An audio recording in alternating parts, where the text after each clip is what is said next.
Servant of the Frost is an extremely easy build to use while still being able to deal absurd amount of damage. And as of recently, a friend notified me that there is even more damage to be gained from using other types of builds, which I'll be releasing a version 2 of this build in my Discord. Unlike my other two builds, this one can be used with Rapier or Dagger, where Dagger gives you more damage, but Rapier gives you more consistency. If you want this build or version 2 of this build, it will be in my Discord at either 300 likes on this video or 200 subs gained from this video. I want to thank Dust for showing me how this works and how we got so much damage, and there will be a link to his video in the description.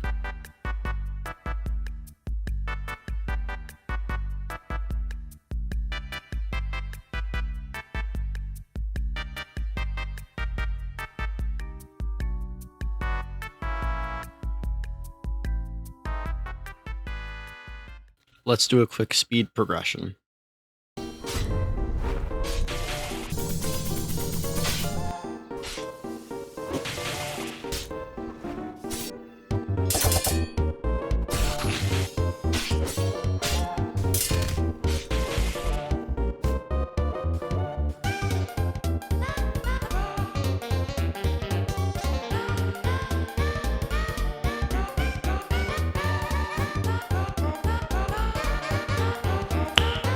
Nice.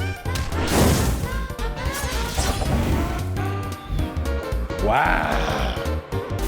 Let's do that again.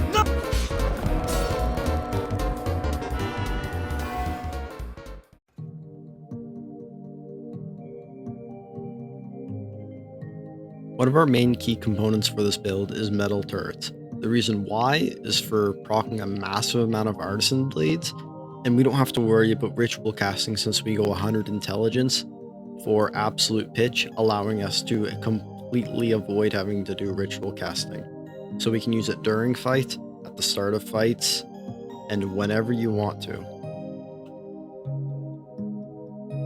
Frozen and burning servants are, with the new discovery of reversal sparks, have become one of our main damaging mantras. For other bosses, Reversal Spark isn't really needed because of the fact that it hits around you instead of inside of you, so it's only good for bigger bosses. And optionally, you can use 2 Cloud Stones for it to have more servants, but it gets increasingly harder to hit them the more you put on.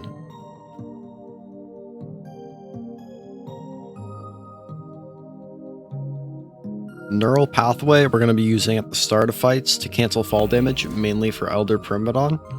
Metal Turrets is going to be used alongside our criticals to proc Artisan Blades a lot, but sometimes it just doesn't work because there is a cooldown.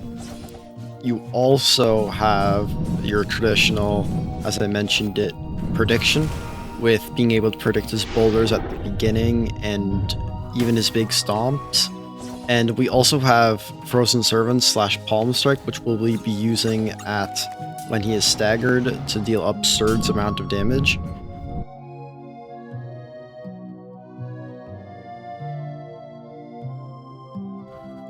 Unlike a lot of my other builds, this build can use daggers and rapiers because they both have unique talents and they're both good in their own ways, where daggers are more extremely luck based with Knives Journey but deal an absurd amount of damage if you're lucky. Rapier is more like you get a passive damage buff constantly when you're fighting bosses that you parry quite often, such as Enmity, Elder, Kaido, the list goes on. And optionally, if you have crazy slots, you can run the Divine Dagger / Soulright Dagger, which is the highest damaging dagger in the game. But overall, it's just extremely versatile and you can use many different types of weapons. For the enchants, you either want to be running Grim or Astral, but it depends on your weapon. Rapier is good for both because of its critical can make it so Grim procs every time, and since Grim doesn't have a cooldown, you can constantly have it active.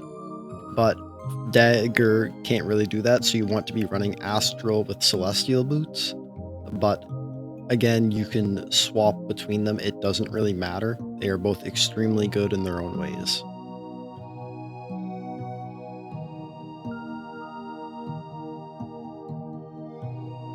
For bells, you have 3 really good options, which is Payback, because you can use it for his big stomp if you don't feel like using Prediction. Crazy slots if you're going to be using Dagger for Divine Dagger, or Soulright Dagger if you want to call it that. And lastly, you can go Dimensional Travel or Teleportation, since if you use Rapier, you don't have to worry about having to use a Divine Dagger to get the maximum damage.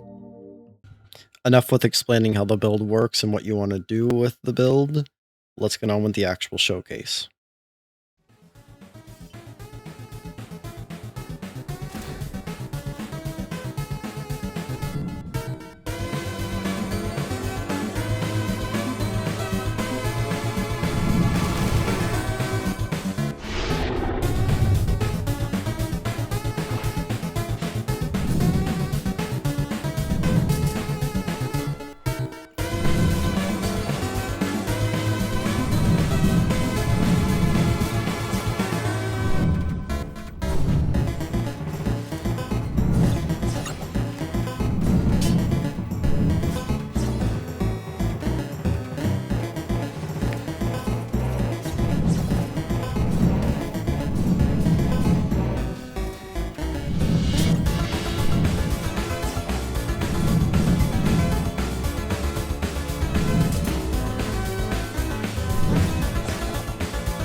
Thank you for watching the video. If you haven't subscribed or liked yet, I'd really appreciate it. It does help me a lot and help me make more content.